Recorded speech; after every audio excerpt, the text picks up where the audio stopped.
Hati-hati dengan Yahudi. Karakter asal Yahudi itu satu, mereka suka memalsukan nasab. Yang kedua, mereka kalau nggak bisa menang di depan, pakai racun. Yang ketiga, mereka suka mempersekusi nabi-nabi, mempersekusi orang solih. Makanya Nabi Zakaria alaihi salam wafatnya digergaji sama orang Yahudi. Nabi itu bukan orang biasa. Kalau cuman Suparman kecil bagi Yahudi mah. Ini Nabi Zakaria, Nabi Yahya dibunuh, Nabi Yesaya dibunuh, Nabi Uria dibunuh, Nabi Yeremia dibunuh. Karena Nabi itu ada 124.000 jumlahnya. Cuman yang wajib kita imani 25 Nabi dan Rasul. Jahat Yahudi itu jahat banget. Mereka juga suka merampas suatu bangsa. Maka wajar kalau Palestina mereka rampas. Dan mereka itu suka memalsukan kuburan. Makanya di Palestina ada 3.000 lebih makam palsu, makam keramat atas nama leluhur Yahudi. Mereka juga suka menghalalkan segala cara untuk mencapai tujuan. Dan mereka suka mengaku sebagai wali-wali Allah. Dikit-dikit ngaku wali, dikit-dikit ngaku kekasih Allah. Kadang-kadang mereka juga mengaku anaknya Allah. Nah, itulah kebiasaan mereka. Keterangan dari Rasulullah sallallahu alaihi wasallam ini gambaran tentang jahatnya Yahudi. Yakni diriwayatkan dalam kitab Sahih Muslim dari Abi Hurairah radhiyallahu an, beliau berkata, dalam perang Khaybar setelah Nabi sallallahu alaihi wasallam menyelesaikan atau memenangkan perang Khaybar, maka ketika berkumpul betapa kagetnya Nabi. Lantas beliau bersabda, faqala Rasulullah sallallahu alaihi wasallam ijma'u li man kana hahuna minal yahud. Kata Nabi, kumpulkan oleh kalian siapa-siapa saja di sini yang ia orang Yahudi. Maka kemudian fajumi'u lahu, para sahabat mencari dan mengumpulkan orang-orang Yahudi yang ada di sana. Kemudian faqala lahum Rasulullah sallallahu alaihi wasallam, lalu Nabi bersabda kepada orang-orang Yahudi yang sudah dikumpulkan tersebut, inni sa'ilukum an syai'in, sesungguhnya aku hendak menanyakan sesuatu kepada kalian semua. Fahal antum shadiqiyya anhu, apakah kalian akan jujur menjawab pertanyaan itu? Maka faqalu, orang-orang Yahudi yang sudah dikumpulkan itu menjawab, na'am ya Abal Qasim, ya wahai bapaknya Qasim. Nabi punya putra anak laki-laki namanya Qasim, maka nyebutnya Abul Qasim.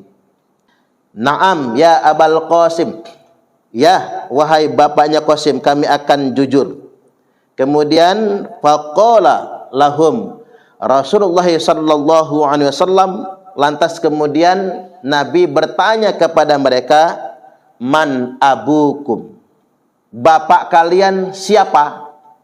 Faqalu, mereka kemudian menjawab, abuna fulan, bapak kami si fulan. Kemudian Nabi bersabda lagi, kadzabtum, kalian bohong, kata Nabi. Ini tegas sekali. Kadzabtum, kalian bohong, bal abukum fulan, sebenarnya bapak kalian adalah si fulan ini. Faqalu, maka orang-orang Yahudi itu menjawab, sodakta wa barirta, benar kamu Muhammad, pas banget. Pertama, karakteristik orang Yahudi yang disebutkan dalam hadis ini, mereka suka memalsukan nasab. Mereka suka menyimpangkan nasab dan mereka suka mencangkukkan nasab. Terbukti Nabi bertanya, ini kan ngetes Nabi, ngetes kejujuran. Nabi bertanya, man abukum, bapak kalian siapa? Abuna fulan, ngaku-ngaku bapak kami ini. Kadzabtum, bohong kalian, kata Nabi. bapak kalian bukan itu, tapi bapak kalian adalah si fulan. Ini baru ngetes kejujuran namanya.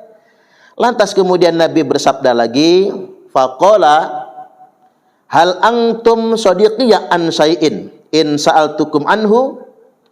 Apakah sekarang kalian akan jujur kalau aku menanyakan sesuatu lagi kepada kalian semua? Maka kemudian orang-orang Yahudi menjawab, faqalu, kata mereka, na'am ya Abul Qasim, ya wahai bapaknya Qasim, kami akan jujur. Wa in kadzabnaka arabta kadzibana. Karena kami kalau membohongi engkau lagi, maka kami akan ketahuan, karena engkau tahu kalau kami sedang berbohong. Jadi pertama bohong ketahuan, akhirnya ngaku kan Bu, atas kejujuran. Nah kalau saya nanya lagi, kata Nabi, kalian mau jujur enggak? Ya udahlah, kalau sekarang kami jujur, bohong juga bakal ketahuan. Kata si Yahudi ini Bu, kata mereka ini. Jadi enggak satu orang, banyak ini.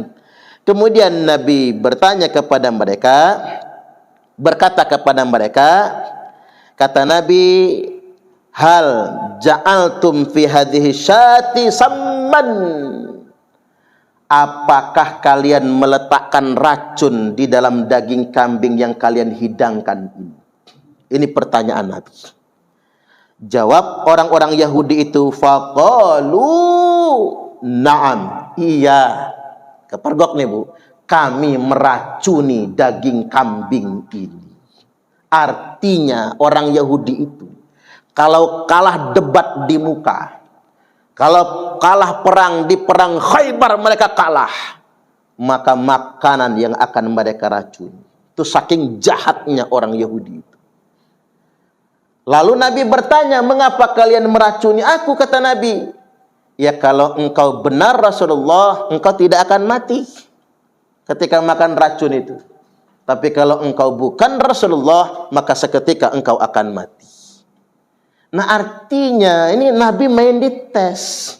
Hanya saja ketika Nabi jelang ajal, wafat meninggal dunia, Nabi berkata kepada Sayyidah Aisyah Ummul Mukminina radhiyallahu anha, ibu kita.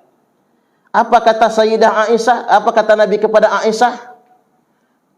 Jangan pernah percaya dengan Yahudi, kata Nabi.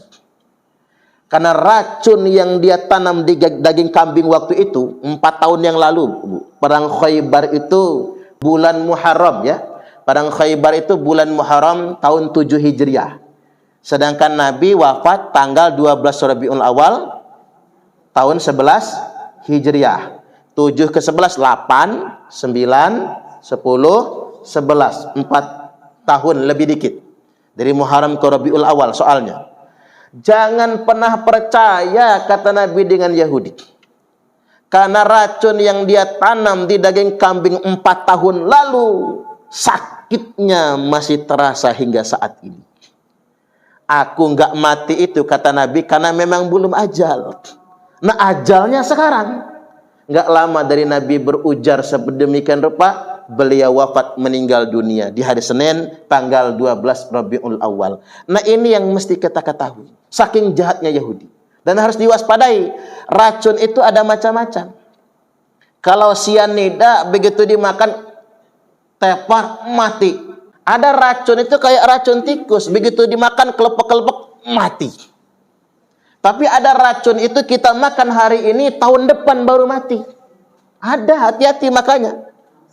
Ada racun itu yang kita makan hari ini, 4 tahun kemudian baru mati, dan terbukti pada Nabi. Nabi makan racun 4 tahun lalu, ajal kemudian Nabi 4 tahun kemudian. Dan Nabi mengatakan, kita nggak bisa menampiknya.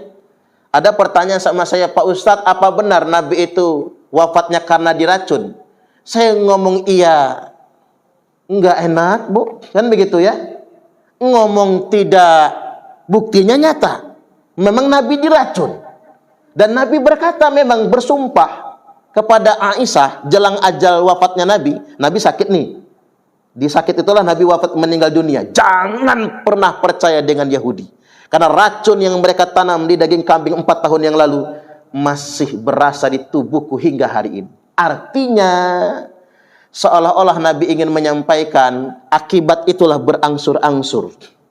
Nabi kemudian sakit dan menemui ajalnya. Itulah jahatnya Yahudi yang harus kita waspadai, yang harus kita mengerti. Jadi pertama, mereka suka memalsukan nasab. Ini sabda Nabi. Suka memalsukan nasab. Yang kedua, mereka suka meracun kalau tidak menang di depan. Dan mereka suka menganiaya kekasih Allah. Makanya yang saya sebutkan 5 nabi yang dibunuh oleh orang Yahudi. Yang paling tragis itu, Bu, Nabi Zakaria alaihi salam. Disiksa oleh mereka. Nabi Zakaria itu nyumput di pohon. Kan ada pohon belah, Bu. Pohon itu gede. Kan ada pohon gede itu. Di salah-salah pohon gede itu kan bisa nyumput. Nah, Nabi Zakaria ini nyumput di salah-salah pohon itu. Nah, orang Yahudi ini pura-pura nggak tahu. Kata mereka apa tuh si Zakaria di sono tuh? Pura-pura nggak tahu. Digergaji. Pohon putus, tubuh Nabi Zakaria juga putus. Jahat, mereka itu jahat benar. Jangankan orang biasa, Nabi aja digituin.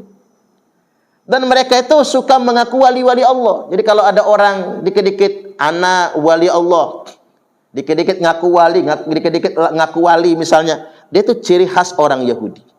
Termasuk tadi suka memalsukan makam. Bagaimana cara mereka mengklaim bangsa Palestina?